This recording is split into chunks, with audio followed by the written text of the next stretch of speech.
आस्था विश्वास पे टिका ये करवा चौथ का व्रत हर नारी के लिए गौरव की बात है।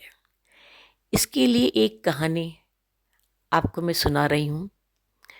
एक बुजुर्ग माँ थी, उसके 7 बेटे थे और एक बेटी थी। उस बेटी का नाम सुगना था।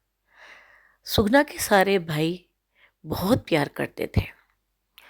सुगना बहुत खुशी खुशी अपने घर रहती थी। बचपन में उसका विवाह हो चुका था, लेकिन वो विवाह कब हुआ वो कुछ नहीं जानती थी।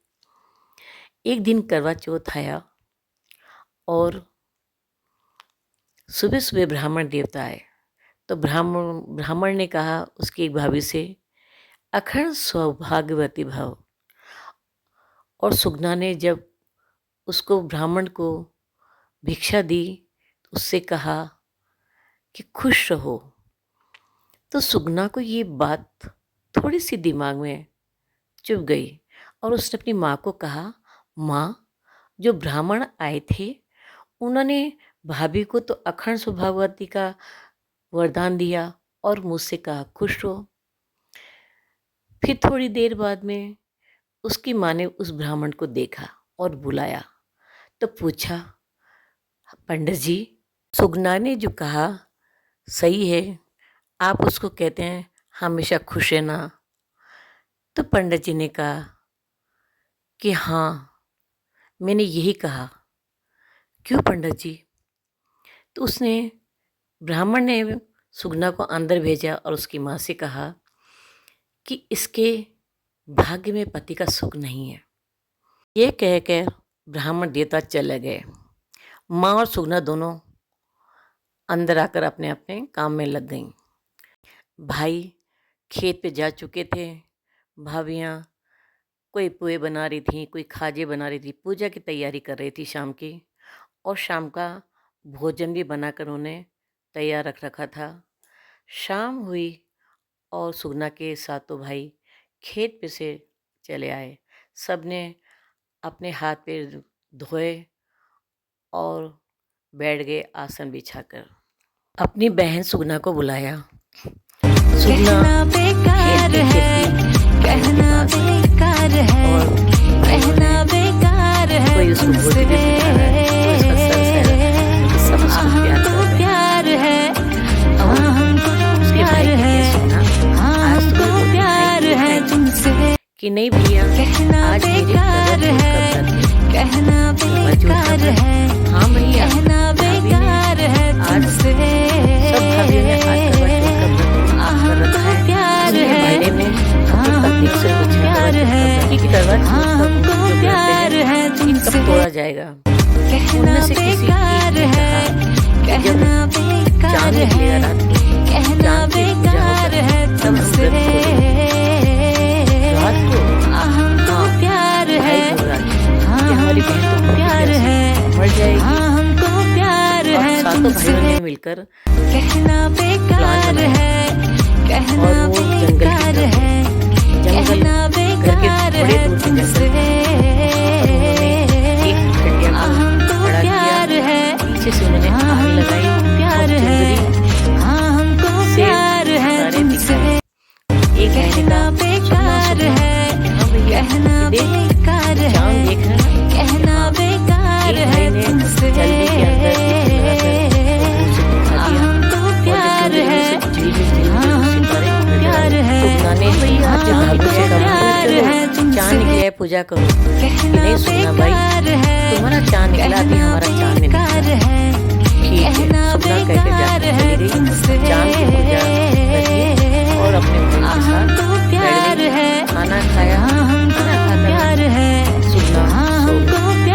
अब जब सुबह जल्दी उठती है तो उसके ससुराल से कोई आदमी आता है और कहता है कि भाई तुम्हारी बेटी का जमाई नहीं रहा। सुगना की माँ रोती जाए और सुगना को विदा के लिए कपड़े निकाले और उसको दिए सुगना को। और सुगना की साड़ी में चने की दाल बांध दी और सुगना से कहा, बेटा जो भी मिले सबके पैर लगना, ठीक है? कि हाँ माँ, ऐसे ही करूँगी। सुगना जब जाने लगी और अपने गांव पहुंची तो वहाँ सबसे पहले स्वीपर झाड़ू लगाते मिली तो उसने स्वीपर के पेड़ लगा, स्वीपर ने आशीर्वाद दिए। ऐसे कर ससुराल घर तक पहुँचते पहुँचते उसने सबके पैर छुए। घर जाके देखती है कि वहाँ रोना पीटना हो रहा है, तो वो आश्चर्यचकित हो जाती है। तो सुगना देखती है कि उसके पति को ले जा रहे हैं जलाने के लिए, तो सुगना रोती है कि नहीं मैं भी जाऊंगी मेरे पति के साथ, नहीं मैं भी जाऊंगी। अब एक बुजुर्ग ने कहा कि ले चलो, ये नहीं मान रही है तो साथ में, तो सुगना को ले गए। अब सुगना ने अपने पति को जलाने से मना कर दिया। उसने कहा यहाँ झोपड़ी बना दो, मैं अपने पति के साथ रहूँगी, यहाँ इनकी सेवा करूँगी।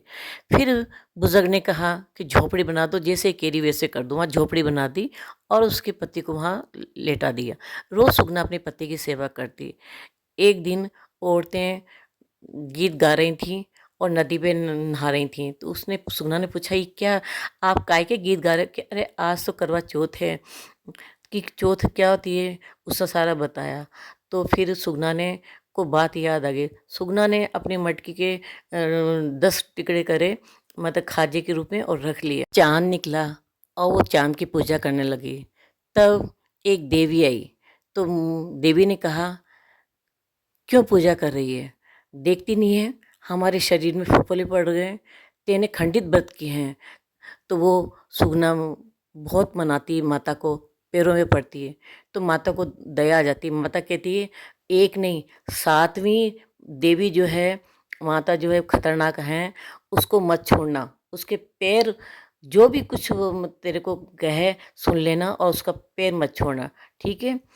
ऐसे करते करते 6 देवी आ गई। अब जब 7वीं आती है माता, खूब मतलब उनका विकराल रूप देखकर सुगना एक बार तो डर जाती है, लेकिन फिर भी माँ के पैर पकड़ लेती है।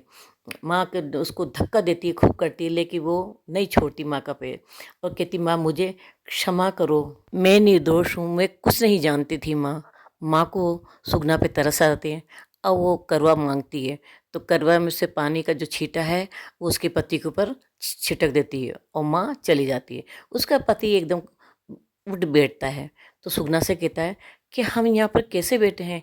कि नहीं नहीं ऐसे ही, यहाँ पर हमने झोपड़ी बनाई थी थोड़े से दिन के लिए, हमने कहा नदी के किनारे रहेंगे। कि अच्छा। वहाँ बाहर बच्चे खेल रहे थे, तो बच्चों से कहा जाओ वहाँ इनके माता जी से कहना कि तुम्हारा बेटा जिंदा हो गया है। बच्चे भागे भागे गए कि अरे आपका वो बेटा जिंदा हो गया, चलो। तो घर वालों ने एक बात तो नहीं मानी। बड़े ने कहा कि जाके तो देखो।